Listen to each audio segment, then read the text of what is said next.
Well, confidence among South African CEOs has continued to improve, with the Merchant Tech CEO Confidence Index rising by 4 points to 64.18 in the first quarter of the year.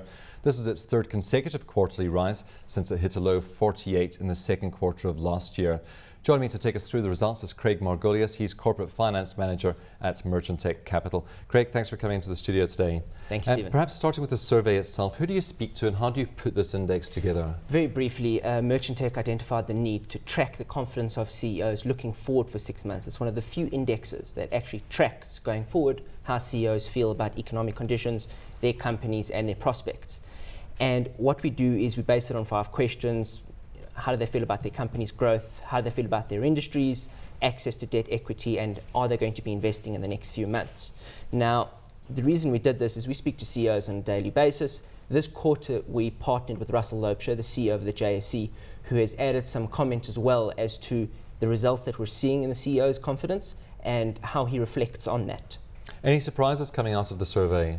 Not too many surprises. Again, what we've identified, the key, as it were, to CEO's confidence going forward is their access to debt and equity.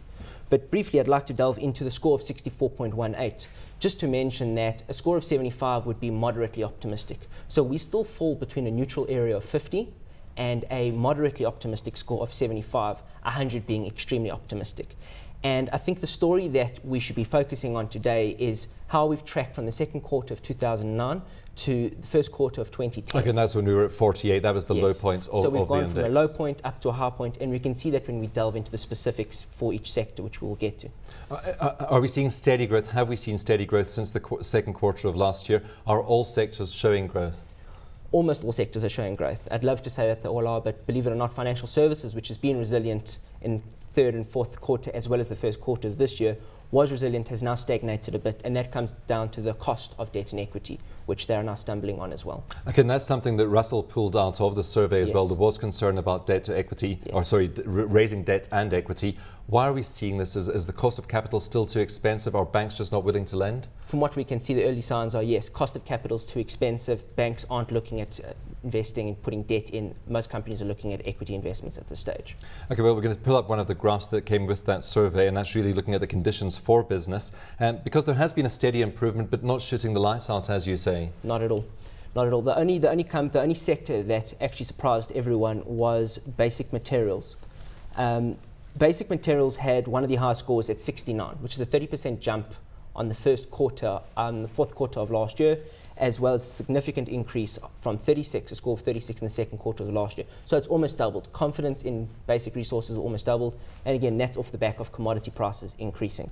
Okay, well, let's bring up that graph that shows all the different sectors. As you say, basic materials really showing the strongest growth. Consumer goods also growing quite nicely, though, and of course we do know the consumer is starting to get back onto his feet. Confidence is coming back into the consumer market, isn't it? And that filters through also from the interest rate cuts.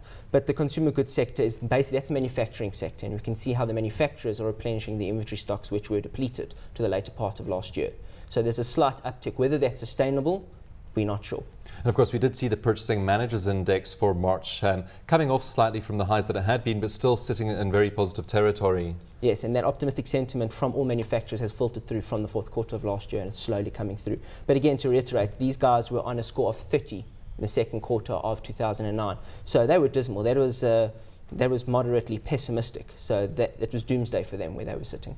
Just looking at the technology sector perhaps, and that's come down from the fourth quarter of last year where it was at 64 points, that's down to 60 points. Wouldn't you have expected the technology sector to improve because companies are starting to invest again in upgrading their technology infrastructure? Yes. And that should have fed through, I would think, to the technology sector. And you would assume that they would be confident. I think, again, that's a story of access to debt and equity. Their businesses are intangible. There's nothing tangible for the banks to securitize, and that is why they're not getting access to funding to grow their companies. But when you look at their responses to do they plan on investing, it's a resounding yes. They're all moderately optimistic about investing in their company's growth. If they can get the money. If they can get the money. Of course, lots of companies do sit with capital that they can invest and may have been holding off for this. Yes. To what extent do you think confidence has perhaps been boosted by proposed government spending, particularly on infrastructure? Because if we do look at some of the sectors, industrials perhaps, which contain a lot of construction companies, they're looking reasonably optimistic. Do you think it's because of infrastructure spending? The industrials are feeling confident from the government expenditure. Of course, the question is the government expenditure is only there for so long. if the fundamentals that underlie the market in terms of employment don't return, there are concerns that industrials will not continue to increase at this level. But again, be cautious. It's only a score of 63, 75 being moderately optimistic. We're still in that band between neutral and moderately optimistic. Of course, Russell Loubser, the JSE CEO, also made the points that a lot of sentiment might be riding on World Cup and spending surrounding the World Cup. Do you share that sentiment? Do you think that after World Cup we could see sentiment dipping again?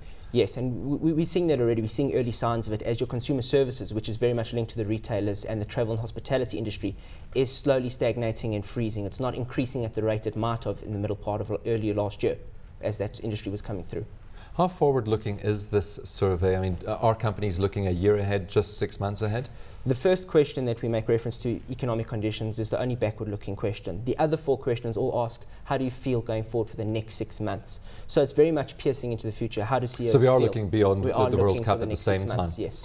How about earnings growth? Do companies expect their earnings to growth, increased demand for goods and services? They're seeing the early signs of increased demand for goods and services, and we can see that reflected in the consumer goods from their very low base last year, where they were scoring 25 when asked about their company's growth, to a high score of 78. So when you're looking at consumer goods, which is your manufacturers, which is very much tied into consumerism, they are much more optimistic than they were in the past. Obviously, the sticking factor here is employment and job losses. Of course, your next survey will cover the March to June period, so I would expect that still to remain pretty buoyant. Would you expect it to start levelling off after that? It should level off sector specific. I mean, if you look at the mines, basic resources and industrials, that might still continue off the back of government expenditure. How long have you been doing this survey? So how far back can you look to see where it's come from? This has been run officially from the second quarter of 2009. So this is the first full 12-month period that we've covered. And this is really where it starts to become interesting as we track CEOs' confidence going forward and hopefully prove the fact that it is a leading indicator to economic conditions and GDP going forward. So where would you expect the survey to sit in normal business conditions? Of course, you did say 75 would reflect a moderately optimistic outlook. We only see it coming closer to the 75s in 2011. It's going to marginally tick up a few points every quarter. The chance that we're going to exceed 75 and be more than moderately optimistic is slim for the next 12 months at least.